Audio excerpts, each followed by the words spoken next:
Hello guys, welcome back to our YouTube channel. तो देखिए, मैं आपका दोस्त अभय आज आप लोगों के साथ लेकर आया हूं वीडियो, जिसमें आज हम देखने वाले हैं जो भी दिल्ली यूनिवर्सिटी के स्टूडेंट हैं जिनके भी पास बिजनेस इकोनॉमिक्स का सब्जेक्ट है, उन सभी के लिए वीडियो होने वाली है, जिसके अंदर मैं आपको करवाने वाला हूं इसकी यूनिट नंबर 4 की एक वन शॉट रिवीजन, जिसमें मैं आपको एक ही वीडियो के अंदर इस पूरी यूनिट को कवर करवा दूंगा। जिन नोट्स में से मैं आपको ये वीडियो कवर करवाने वाला हूँ वो पेड नोट्स हैं। अगर आपको वो परचेज करने हैं तो आप उन्हें मेरे को व्हाट्सएप या टेलीग्राम पर डीएम करके परचेज कर सकते हैं। तो चलिए, अब बिना देर किए शुरू करते हैं हम अपनी आज की वीडियो और देखते हैं इस वन शॉट सबसे रिवीजन पहले हम को। देखते हैं कि हमें कवर क्या-क्या चीजें करनी है इस यूनिट के अंदर। तो पहला है market competition, features, equilibrium under short run and long run, derivation of supply curve under short run and long run. Next है monopoly, features, equilibrium under short run and long run, absence of supply का, price discrimination, degree condition and dumping. Next monopolistic competition, features, product differentiation and excess capacity and equilibrium. और last oligopoly, collusive and non collusive, Cournot model, kinked demand curve, cartels, OPEC and सीआईपीईसी। इतना concept हमें cover करना है। Basically ये क्या है, सारा types of market के बारे में पढ़ना है हमें इसमें।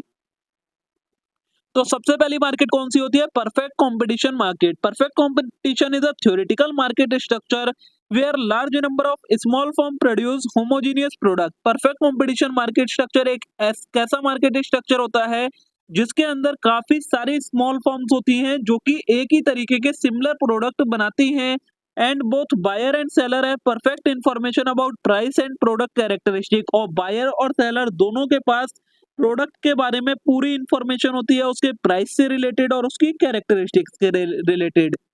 फीचर्स क्या होते हैं परफेक्ट कंपटीशन मार्केट के? सबसे पहला आता है मैनी बायर एंड सेलर। तो there are numerous buyer and seller in the market, none of whom can individually influence the market price. सबसे पहला फीचर होता है कि मार्केट के अंदर बहुत सारे बायर होते हैं, बहुत सारे सेलर होते हैं, तो कोई एक इंडिविजुअल बायर या सेलर मार्केट के प्राइस को इन्फ्लुएंस नहीं कर सकता।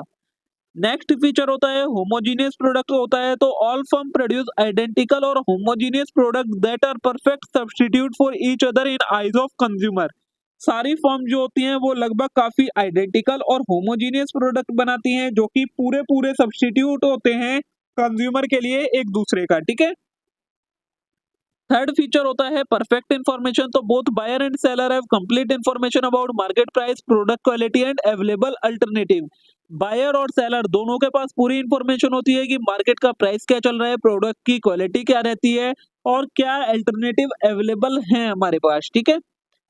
नेक्स्ट होती है feature free entry and exit. तो फर्म कैन फ्रीली एंटर और exit the market in response to profit और loss without any barrier such as legal restriction, high startup cost. इसके अंदर कोई भी फर्म आसानी से आ सकती है इस बिजनेस में और यहाँ से एग्जिट भी ले सकती है बिना किसी परेशानी के। नेक्स्ट होता है नो मार्केट पावर। तो individual firm are price taker, they can not influence the market price but can only adjust their output based on market condition.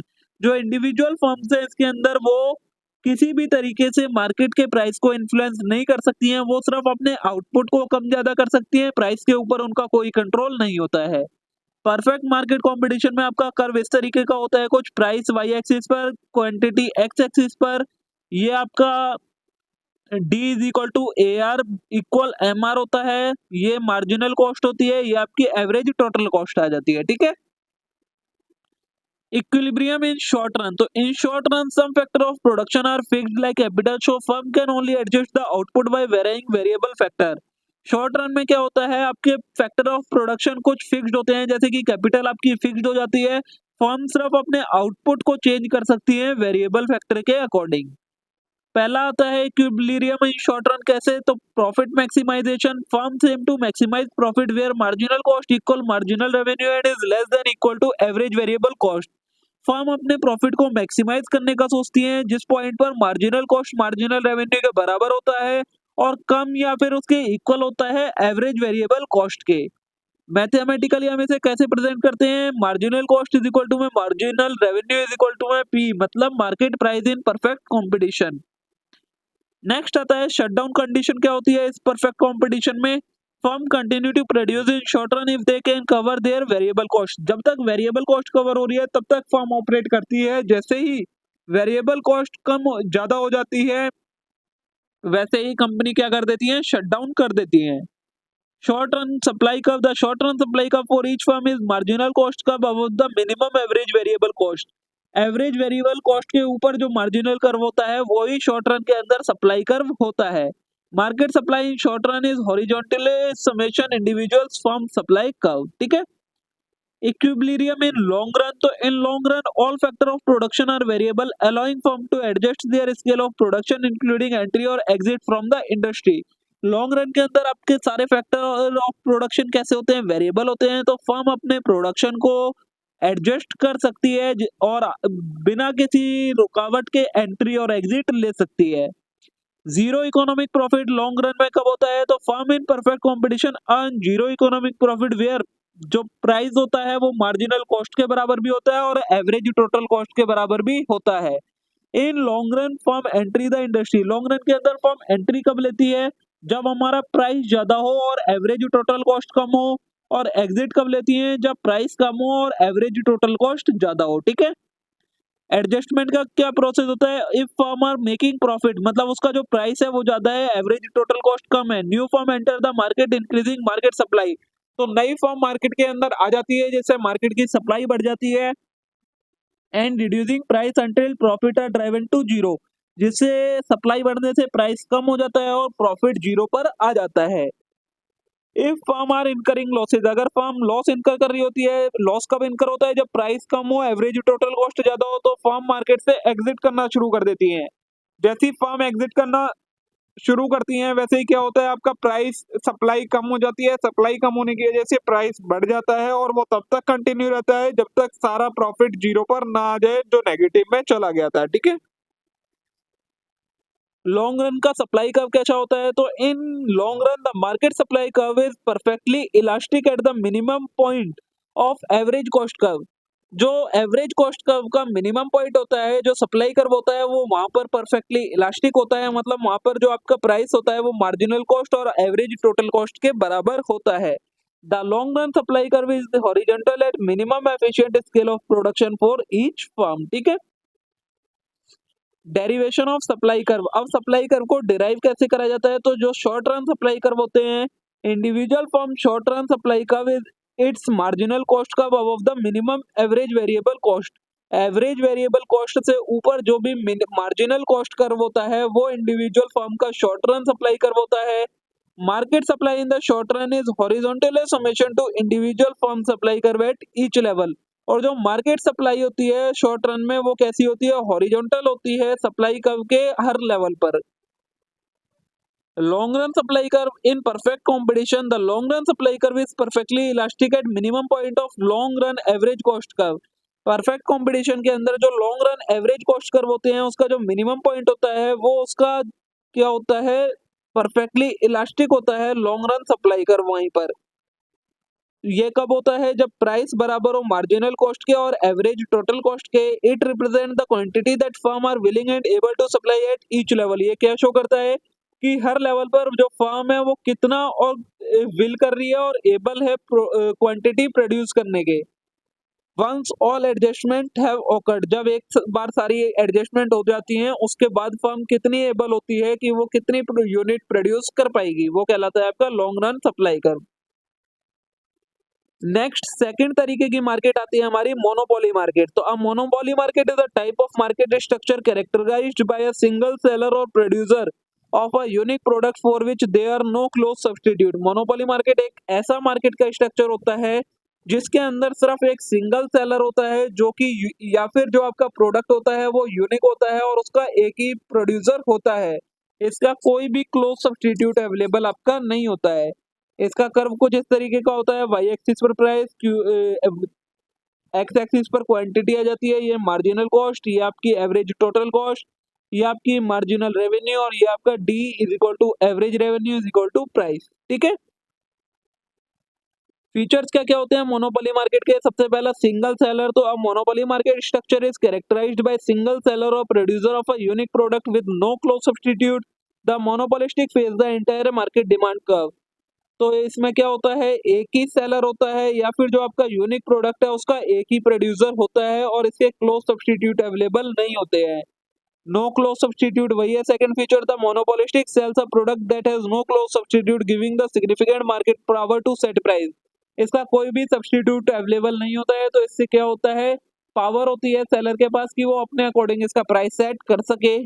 Next होता है बैरियर टू एंट्री। तो barrier of entry are significant which can be natural, economies of scale, control over essential resources, or legal patent license. These barriers prevent new firm from entering the market and competing away monopoly profit. Barrier to entry भी होता है इसके अंदर, ये किस लिए होता है, जो ये बैरियर होते हैं ये प्रिवेंट करते हैं नई फर्म को मार्केट के अंदर एंटर करने से, जिससे क्या हो, कंपटीशन ना बढ़ जाए और जो मोनोपोली का प्रॉफिट है वो प्रॉफिट कम ना हो जाए। प्राइस मेकर होते हैं, तो the monopolistic is a price maker meaning it has the ability to set price of its product based on market demand and its own profit. जो मोनोपोली के अंदर फर्म होती है उसके पास जो या जो सेलर होता है पूरा राइट होता है कि वो अपने अकॉर्डिंग, अपने प्रॉफिट के अकॉर्डिंग और मार्केट के डिमांड के अकॉर्डिंग कुछ भी प्राइस सेट कर सकता है प्रोडक्ट का। It choose the profit maximizing price and quantity combination. ये किस तरीके से चूज करा जाता है, प्राइस जो सेट करा जाता है प्रॉफिट मैक्सिमाइज हो जाए और जो आपका क्वांटिटी कॉम्बिनेशन है वो भी ऑप्टिमम बना रहे। नेक्स्ट है फीचर मैक्सिमाइजेशन ऑफ प्रॉफिट। तो the monopolistic maximize profit where marginal revenue equal marginal cost. जो मोनोपोलिस्टिक मार्केट होती है उसमें प्रॉफिट कम मैक्सिमम होता है जब मार्जिनल रेवेन्यू मार्जिनल कॉस्ट के बराबर हो। Unlike in perfect competition where price equal marginal cost, monopoly price exceed marginal cost. लेकिन जो परफेक्ट कंपटीशन था उसमें क्या होता था, आपका प्राइस मार्जिनल कॉस्ट के इक्वल होता था, लेकिन यहाँ पर मार्जिनल रेवेन्यू मार्जिनल कॉस्ट के इक्वल होता है जहाँ पर प्रॉफिट मैक्सिमाइज होता है। इक्विलिब्रियम कैसे आता है शॉर्ट रन में, तो सबसे पहले profit maximization of monopoly maximize profit by producing quantity where marginal revenue equal marginal cost. Profit maximize कब होता है इसके अंदर मोनोपोलिस्टिक मार्केट में, जब आपका मार्जिनल रेवेन्यू मार्जिनल कॉस्ट के बराबर हो। This determine profit maximizing output level. The monopolistic then set the price at point on the demand curve that correspond to the quantity it choose to produce.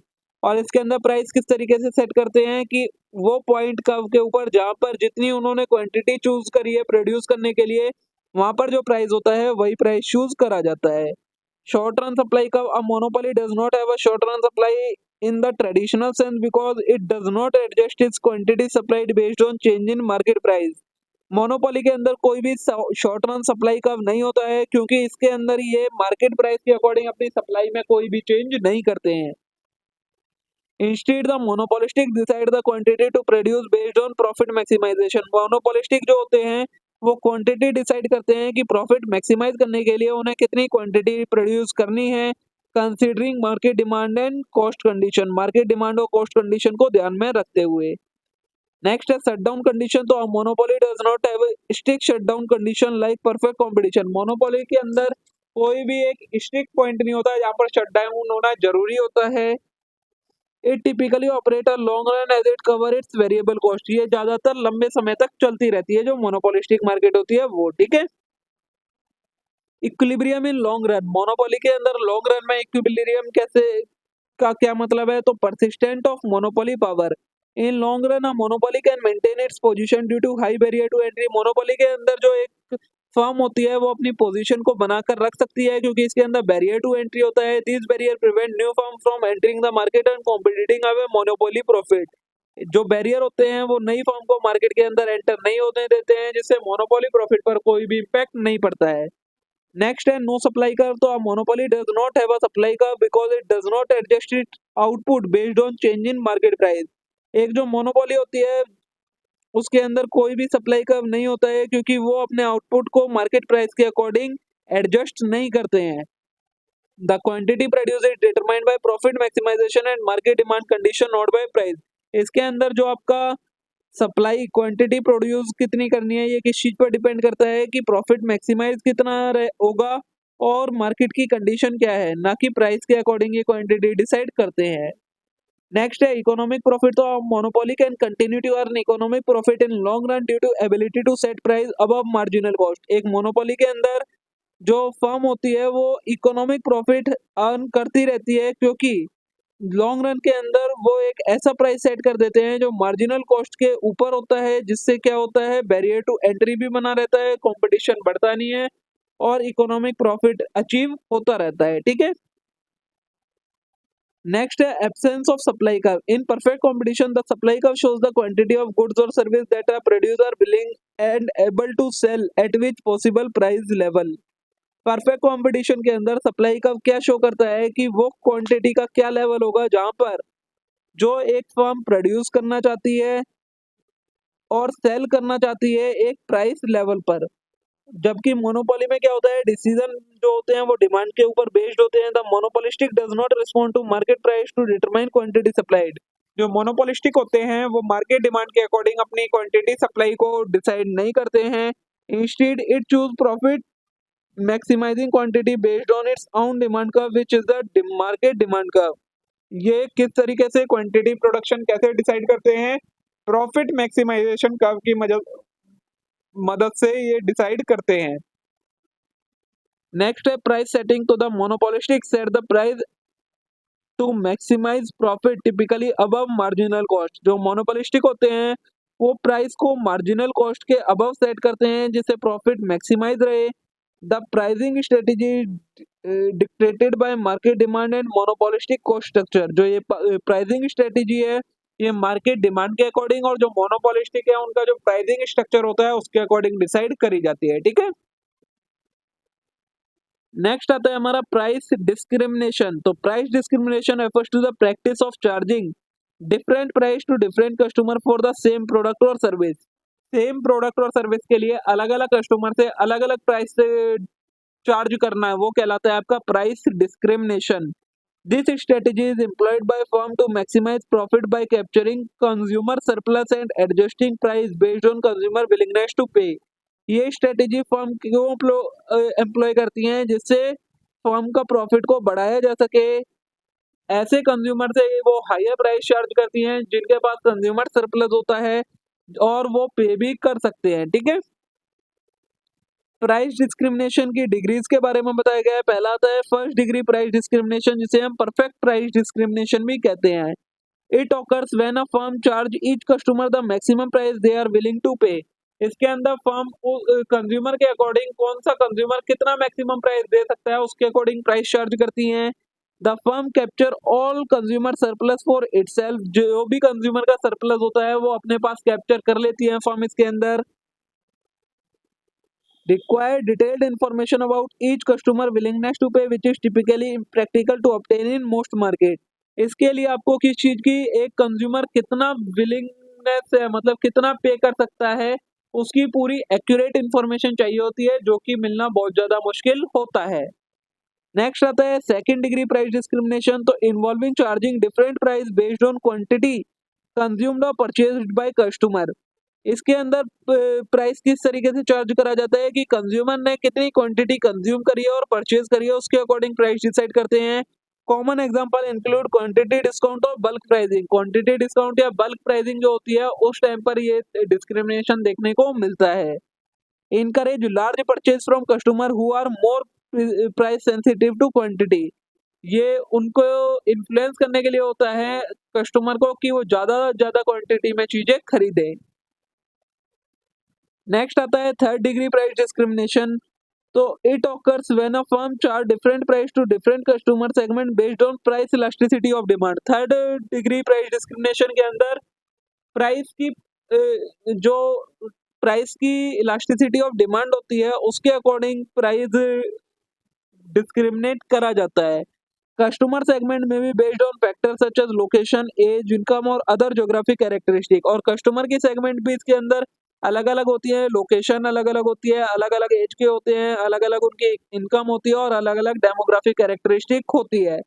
The goal is to maximise profit by charging higher price to segment with lower elastic and lower price to segment with higher price elasticity.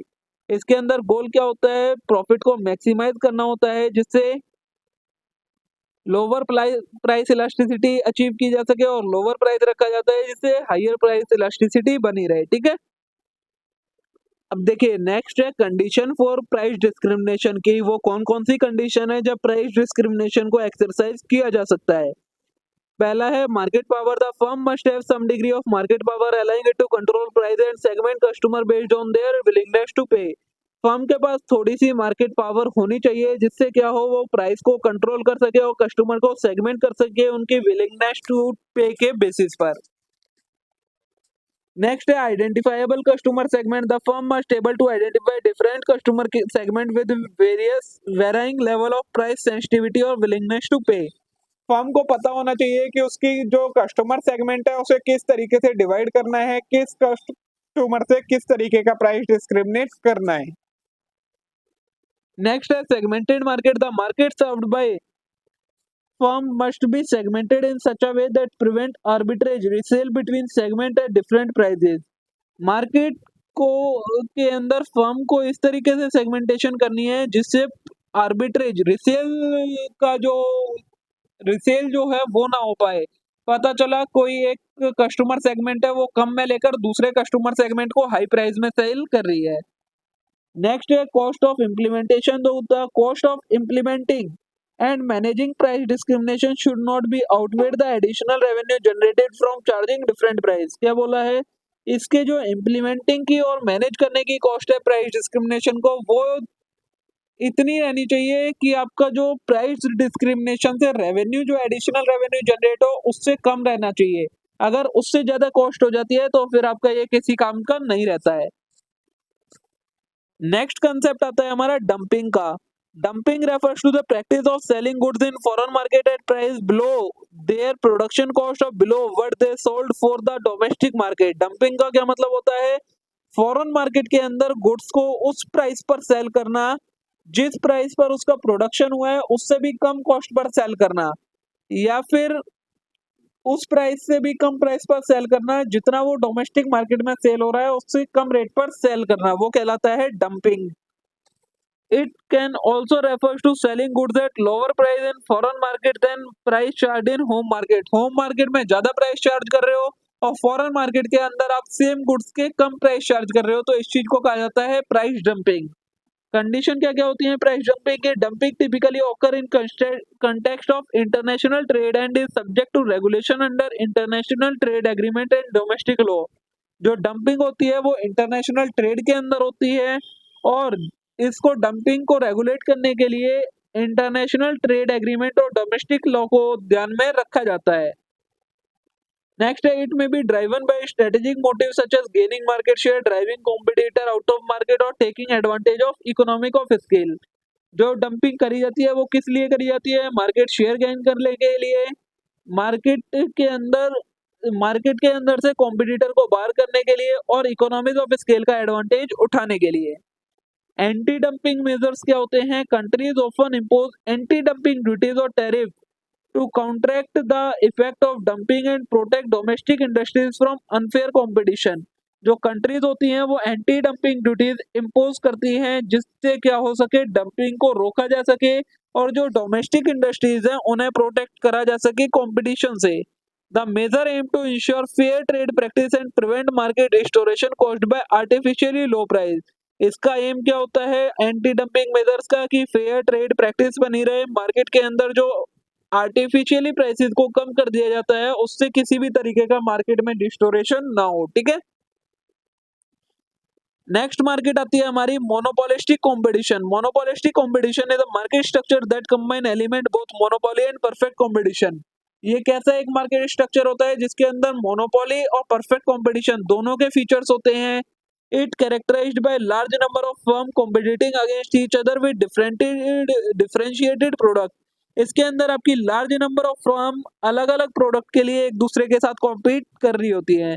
इसका जो graph होता है कुछ इस तरीके का होता है, वाई एक्सिस पर आपका रेवेन्यू, कॉस्ट या फिर प्राइस आ जाता है और एक्स एक्सिस पर क्वांटिटी आ जाती है। ये आपका एवरेज रेवेन्यू, ये मार्जिनल रेवेन्यू, ये large long run marginal cost curve और ये long run average cost curve आ जाता है। ठीक है, फीचर्स का क्या होता है? लार्ज नंबर ऑफ फर्म्स होती है, इसके अंदर आपकी जो मार्केट के अंदर कॉम्पीट कर रही होती है, काफी सारे सेलर्स होते हैं। प्रोडक्ट डिफरेंशिएशन होता है, each firm produce a product that is similar but not identical to competitor. Firm ऐसा प्रोडक्ट प्रोड्यूस करती हैं जो आइडेंटिकल नहीं होता है बट सिमिलर होता है उनके कॉम्पिटिटर के प्रोडक्ट से, प्रोडक्ट डिफरेंशिएशन किसके ऊपर बेस्ड करता है? थोड़ा सा क्वालिटी में चेंज होता है, डिजाइन में चेंज हो सकता है, ब्रांडिंग में, लोकेशन में, कस्टमर सर्विसेज में या किसी और फैक्टर में चेंज हो सकता है। नेक्स्ट होता है फ्री एंट्री एंड एग्जिट होता है। इसके अंदर किसी भी तरीके की कोई रिस्ट्रिक्शन नहीं होती है, जैसे कि मोनोपोली के अंदर बैरियर्स होते हैं, बट मोनोपोलिस्टिक में ऐसा कुछ नहीं होता है। इंडिपेंडेंट डिसीजन मेकिंग होती है, हर फर्म अपने डिसीजन खुद ले सकती है। प्राइसिंग और प्रोडक्शन से रिलेटेड किसी भी तरीके का उन्हें किसी के प्रेशर में आकर डिसीजन नहीं लेना होता है। नॉन प्राइस कंपटीशन होता है, प्राइस फर्म ऑफन कॉम्पिटिट। इसके अंदर जो कंपटीशन होता है वो एडवर्टाइजिंग, ब्रांडिंग, कस्टमर सर्विस और प्रोडक्ट डिफरेंशिएशन के बेसिस पर होता है, ना कि प्राइसिंग के बेसिस पर। ठीक है, प्रोडक्ट हमने प्राइस डिस्क्रिमिनेशन पढ़ लिया, अब प्रोडक्ट डिफरेंशिएशन क्या होता है? तो product differentiation refers to the strategy और process by which firm make their products और service distinct from those offered by competitor. अपने कॉम्पिटिटर से अपने प्रोडक्ट को डिफरेंट बनाना, उसमें कोई नई फीचर, नई क्वालिटी, नई सर्विस प्रोवाइड करवाना, वो चीज कहलाती है आपकी प्रोडक्ट डिफरेंशिएशन, जिससे आपका प्रोडक्ट आपके कॉम्पिटिटर के प्रोडक्ट से डिफरेंट हो जाए। It is a marketing strategy aimed at creating a unique identity and perceived value for product in the eyes of customer. Customer की आइज में आपके प्रोडक्ट की एक यूनिक आइडेंटिटी क्रिएट करना, एक वैल्यू क्रिएट करना, वो चीज कहलाती है प्रोडक्ट डिफरेंशिएशन। नेक्स्ट है nature and purpose of product differentiation. Product differentiation का क्या नेचर और पर्पस होता है? तो सबसे पहले क्रिएटिंग यूनिक एट्रीब्यूट। पहला मोटिव क्या होता है कि आपका जो प्रोडक्ट है उसे आपको यूनिक बनाना है, सबसे डिफरेंट बनाना है, जिससे वो इजीली आइडेंटिफाई हो जाए और आपका कस्टमर उसे आइडेंटिफाई कर सके। अब ये एट्रीब्यूट कैसे, कौन कौन से हो सकते हैं? क्वालिटी का, डिजाइन का, परफॉर्मेंस का, reliability, style, brand image, customer service, technological innovation, कुछ भी हो सकता है इसके अंदर। ठीक है, नेक्स्ट आता है परसीव्ड वैल्यू। तो डिफरेंशिएशन करने का मोटिव क्या होता है कि आप कंज्यूमर को जस्टिफाई कर पाए कि जो वो प्रीमियम प्राइस पे कर रहा है उसके लिए उसे अच्छी वैल्यू दी जा रही है। ये किस मदद से, किस तरीके से दी जा सकती है? तो हायर क्वालिटी प्रोवाइड करवा के, बेटर परफॉर्मेंस वाला प्रोडक्ट, इनहांस यूजेबिलिटी वाला प्रोडक्ट और डिजायरेबल बेनिफिट वाला प्रोडक्ट प्रोवाइड करवा कर। नेक्स्ट होता है कॉम्पिटिटिव एडवांटेज। तो प्रोडक्ट डिफरेंशिएशन से क्या होता है? फर्म्स को कॉम्पिटिटिव एडवांटेज मिल जाता है, जिसकी वजह से कस्टमर की लॉयल्टी बढ़ जाती है, मार्केट शेयर बढ़ जाता है और वो हायर प्राइस भी चार्ज कर पाते हैं। तो ये था आपका प्राइस डिस्क्रिमिनेशन का एक तरीके से मोटिव। स्ट्रेटेजीज क्या क्या होती हैं डिफरेंशिएशन की? क्वालिटी के बेसिस पर डिफरेंशिएशन करना, जिससे क्या हो, आप एक अच्छी क्वालिटी का प्रोडक्ट अपने कॉम्पिटिटर से के कंपैरिजन में अच्छा प्रोडक्ट प्रोवाइड करवा सकें, जो कि ड्यूरेबल हो, रिलायबल हो, परफॉर्मेंस अच्छी हो और ओवरऑल क्राफ्टमैनशिप हो। डिजाइन के बेसिस पर डिफरेंशिएशन हो सकता है, जिससे आप यूनिक और अट्रैक्टिव डिजाइन वाला प्रोडक्ट प्रोवाइड करवाएं अपने कंज्यूमर के टेस्ट और प्रेफरेंस के अकॉर्डिंग। नेक्स्ट आता है फीचर डिफरेंशिएशन। तो ऑफरिंग एडिशनल फीचर और functionalities that competition do not provide. ऐसे फीचर्स और फंक्शनैलिटीज प्रोवाइड करवाएं आप जो आपका कॉम्पिटिटर प्रोवाइड ना करवाता हो। फिर आता है ब्रांड डिफरेंशिएशन। तो stabilize a strong brand identity and brand image that resonate with target consumer. आपको ऐसी ब्रांड आइडेंटिटी क्रिएट करनी है आप, जिससे आपकी ब्रांड डिफरेंशिएट हो जाए आपके कॉम्पिटिटर के प्रोडक्ट से। सर्विस के बेसिस पर आप डिफरेंशिएशन कर सकते हैं, जिसके अंदर आप exceptional customer support service provide करवाएं, after support services, warranties, customisation option, ये सारी चीजें प्रोवाइड करवा सकते हैं।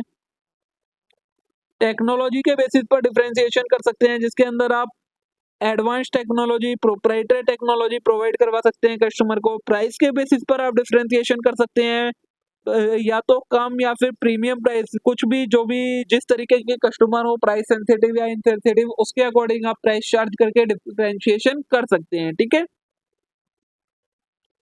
ये था आपका प्रोडक्ट डिफरेंशिएशन का कंसेप्ट। नेक्स्ट है आपका excess capacity and equilibrium. Excess capacity, तो monopolistic competition is characterised by excess capacity. जो मोनोपोलिस्टिक कंपटीशन होता है वो आपका एक्सेस कैपेसिटी के अंदर आता है, where firm produce at quantity below their efficient scale. जहां पर फर्म जो उनका एफिशिएंट स्केल है उससे कम क्वांटिटी प्रोड्यूस करती हैं, जिससे उनके प्रोडक्ट की डिमांड बनी रहे। This occur because firm operate with downward sloping demand curve. ऐसा क्यों होता है? क्योंकि इसके अंदर जो फर्म ऑपरेट हो रही होती है वो डाउनवर्ड स्लोपिंग डिमांड कर्व के साथ ऑपरेट हो रही होती है, जिसका मतलब क्या होता है they could potentially sell more at lower price, but they choose not due to diminishing return or strategic pricing decision. वो अगर चाहें तो कम प्राइस पर ज्यादा क्वांटिटी सेल कर सकती है फर्म, बट वो ऐसा नहीं करती है क्योंकि डिमिनिशिंग रिटर्न की वजह से या फिर स्ट्रेटेजिक प्राइसिंग डिसीजन की वजह से। ठीक है। लॉन्ग रन इक्विलिब्रियम क्या होता है? तो इन लॉन्ग रन फर्म इन monopolistic competition earn zero economic profit. Long run के अंदर जो मोनोपोलिस्टिक फर्म होती है वो जीरो प्रॉफिट अर्न करती है, मतलब नॉर्मल प्रॉफिट अर्न करती है। New firm can enter market due to low barrier to entry. इसके अंदर न्यू फर्म एंटर कर सकती है, इसके अंदर ज्यादा बैरियर नहीं होते हैं, जिसकी वजह से अच्छा इकोनॉमिक प्रॉफिट अट्रैक्ट होता है। As existing firm may differentiate further or reduce price to maintain market share, eventually driving economic profit zero। जो existing firm है वो अपने आप को और डिफरेंशिएट कर सकती हैं, प्राइस कम कर सकती हैं, जिससे इकोनॉमिक प्रॉफिट क्या हो, जीरो हो जाएगा, लेकिन उनका डिफरेंशिएशन हो जाएगा। ठीक है। Oligopoly is a market structure characterized by a small number of large firms that dominate the market। Oligopoly कैसा मार्केट का स्ट्रक्चर होता है जिसके अंदर आपके लार्ज फर्म बायर होती हैं और बहुत ज्यादा छोटे नंबर में होती हैं। These firm have significant market power which allow them to influence market outcome. जो ये फर्म्स होती हैं इनके पास सारी मार्केट की पावर होती है जिससे ये मार्केट के आउटकम को इन्फ्लुएंस कर पाती हैं, price and production level decide कर पाती हैं। ठीक है। Oligopoly can be classified into collusive and non collusive form. Oligopoly के दो टाइप होते हैं, एक होती है कोल्यूसिव ओलिगोपोली, एक होती है non collusive oligopoly. Each with distinct model and strategy. दोनों के मॉडल अलग अलग होते हैं, स्ट्रेटेजीज अलग अलग होती हैं। ये पहले आपको ओलिगोपोली का ग्राफ दे रखा है। वाई एक्सिस पर आपका प्राइस आ गया है, एक्स एक्सिस पर क्वांटिटी आ गई। ठीक है। ये आपका मार्जिनल कॉस्ट अपर कर्व है, ये मार्जिनल कॉस्ट लोअर कर्व है, ये एवरेज रेवेन्यू का कर्व है और ये आपका मार्जिनल रेवेन्यू का कर्व है। ठीक है। इस तरीके से आपका ओलिगोपोली का ग्राफ कुछ बनता है। कोल्यूसिव ओलिगोपोली क्या होती है? In collusive oligopoly firm cooperate rather than compete aggressively with each other. इसके अंदर फर्म एक दूसरे के साथ कॉम्पीट करने से अच्छा है एक दूसरे को कॉपरेट करती हैं मार्केट के अंदर अपना बिजनेस चलाने के लिए। This cooperation can take various form including price fixing agreement, output quotas और मार्केट शेयरिंग अरेंजमेंट। कॉपरेशन में क्या क्या चीजें आ जाती हैं? वो प्राइस फिक्सिंग एग्रीमेंट बना लेते हैं कि इतने ही सारे प्राइस रखेंगे, आउटपुट कोटा की कौन कितना प्रोड्यूस करेगा ये डिसाइड कर लेते हैं मिलकर, मार्केट शेयरिंग अरेंजमेंट की मार्केट में किसका कैसा शेयर रहेगा ये डिसाइड कर लेते हैं। The key form of collusive oligopoly include.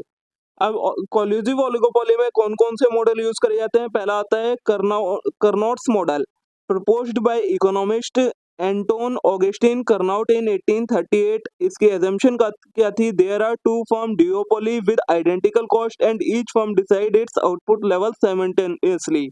इसके अंदर दो फर्म होती हैं जिनकी कॉस्ट आइडेंटिकल होती है और वो दोनों ही मिलकर अपना आउटपुट का लेवल डिसाइड करती हैं, taking other firm output as given. दूसरी मतलब एक फर्म डिसाइड कर लेती है फिर दूसरी उसके अकॉर्डिंग अपना आउटपुट डिसाइड करती है। इक्विलिब्रियम कैसे आता है? तो firm choose output level their it maximize their profit given the output of other firm.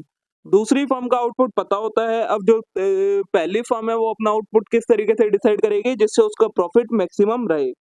Outcome क्या होता है? Result in a Nash equilibrium where each firm produce less than a monopoly but more than perfectly competitive market. Result इसका क्या होता है? एक equilibrium आता है जहां पर जो फर्म होती हैं वो मोनोपोली से कम आउटकम देती हैं लेकिन परफेक्टली कॉम्पिटिटिव मार्केट से ज्यादा आउटपुट प्रोड्यूस करती हैं। ठीक है।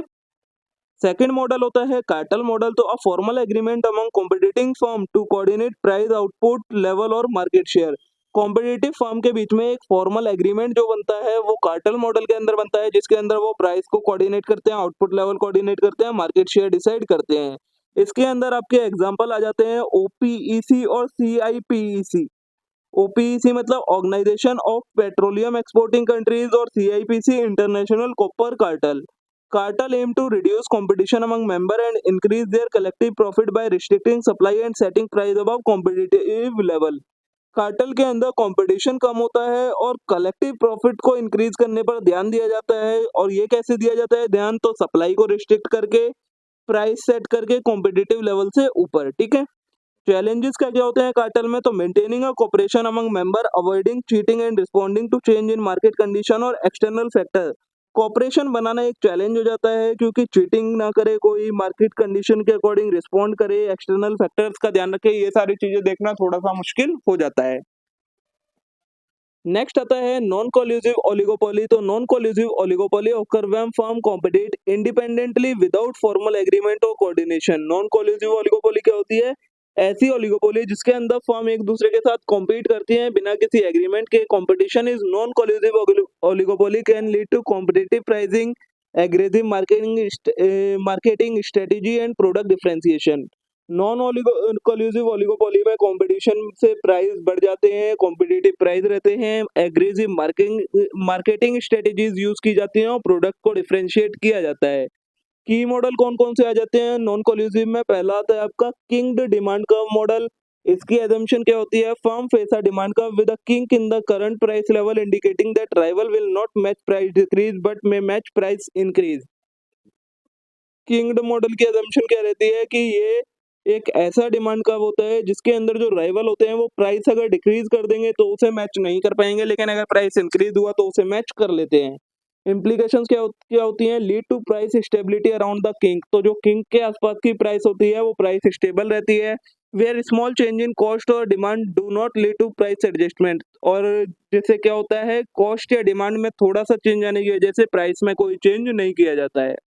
आउटकम क्या होता है? Result in sticky price and stable market equilibrium without formal collusion. इसके अंदर जो प्राइस होते हैं वो आपके स्टिक हो जाते हैं, चेंज नहीं होते जल्दी। सेकंड टाइप का मॉडल होता है प्राइस लीडरशिप का। तो ओकर when a dominant firm in industry set price and other firm follow it's lead. Price leadership क्या होती है? इसके अंदर जो डोमिनेंट फर्म होती है वो प्राइस सेट करती है और बाकी जो फर्म होती हैं वो उसी के प्राइस के अकॉर्डिंग अपने प्राइस रखते हैं। Dominant firm set price based on market condition and small firm adjust there price accordingly. जो डोमिनेंट फर्म होती है वो मार्केट कंडीशन के अकॉर्डिंग प्राइस सेट करती है और जो छोटी फर्म्स होती हैं वो उसके अकॉर्डिंग अपने प्राइस एडजस्ट करती हैं। ठीक है, अब आपके दो पढ़े थे हमने, ओपीईसी और सीआईपीईसी। इन दोनों के बारे में पढ़ना है। OPEC organisation of petroleum exporting country. तो an international cartel consisting of 13 oil producing countries of 2024। ये क्या है? ओपीईसी एक कार्टेल है, मतलब एक संगठन है 13 ऐसी कंट्रीज का जो ऑयल प्रोड्यूस करती हैं। ऑब्जेक्टिव क्या है ये कार्टेल बनाने का? तो coordinate and unify petroleum policy among member countries. जो मेंबर कंट्रीज है उनके बीच में कोऑर्डिनेट रखे और जो पेट्रोलियम की पॉलिसीज रहे वो यूनिफाई रहे। Stabilize oil market and ensure a steady income to oil producing nation. जिससे एक ऑयल मार्केट जो है वो स्टेबल रहे और सभी के लिए इनकम जनरेट होती रहे। मैकेनिज्म क्या है इसका? Set production quota for member country to regulate global oil supply and influence oil price. इसके अंदर आपका प्रोडक्शन का लेवल सेट कर दिया जाता है जो कंट्रीज हैं कि ये कंट्री इतना ऑयल प्रोड्यूस करेगी, इससे कम और ज्यादा प्रोड्यूस नहीं करेगी, जिससे ग्लोबल ऑयल सप्लाई को रेगुलेट किया जा सके और प्राइसेस को इन्फ्लुएंस किया जा सके। चैलेंजेस क्या क्या हैं? Balancing the interest in production capacity of member country responding to global demand fluctuation and managing geopolitical factor.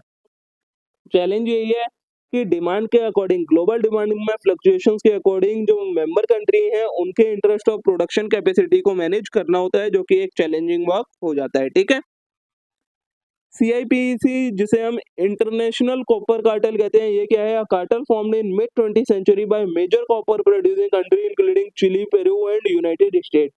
सीआईपीसी एक कॉपर प्रोड्यूसिंग कंट्री का एक कार्टेल है जिसके अंदर आपके चिली, पेरू और यूनाइटेड स्टेट जैसी कंट्री आ जाती हैं जो कॉपर प्रोड्यूस करती हैं। ऑब्जेक्टिव क्या है? Control copper prices, regulate production level and stabilize global copper market. Copper के प्राइसेस को कंट्रोल करना, प्रोडक्शन लेवल को रेगुलेट करना और एक ग्लोबल कॉपर मार्केट स्टेबलाइज करना, ये इसका ऑब्जेक्टिव है।